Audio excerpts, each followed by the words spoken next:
all-new Alien, a fresh take on Apollo 11, and a walk along the promenade. It's been an imaginative week in sci-fi. Alien Romulus the goriest yet? Was the moon landing just marketing? And a virtual walk through Deep Space Nine. Welcome to Eye on Sci-Fi, I'm Raymond Bedora. New footage from the next Alien movie was screened at the recent CinemaCon event that suggests this will be the most terrifying yet. Alien Romulus takes place between the events of Ridley Scott's original Alien and James Cameron's Aliens. Kaylee Spaney as Rain Carradine steps into a very similar role to Sigourney Weaver's Ripley, exploring the wreck of a spaceship that she's about to find out is riddled with xenomorphs.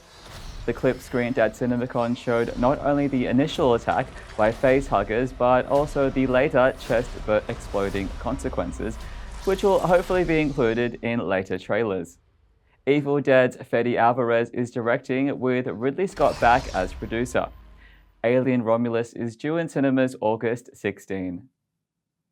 Alt reality thriller Civil War hit cinemas while we were on hiatus.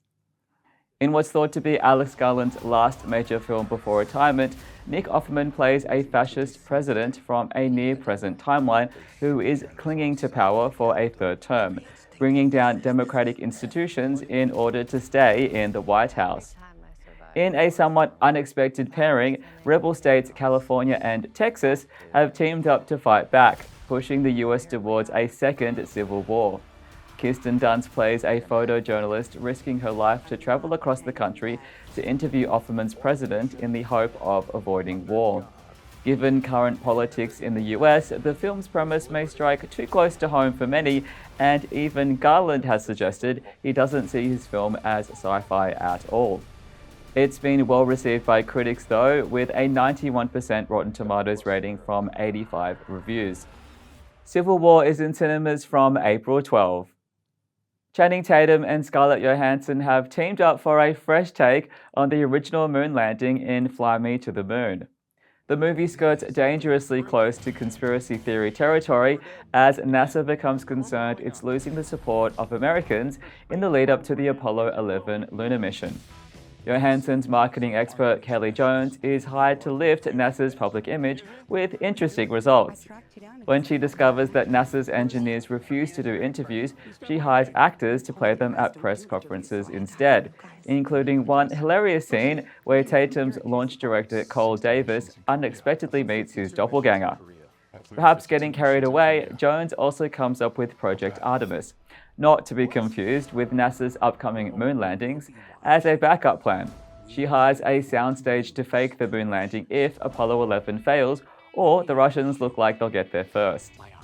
Fly Me to the Moon is directed by Greg Berlanti, with Tatum and Johansson joined by Woody Harrelson and Anna Garcia and Ray Romano. It hit cinemas July 12.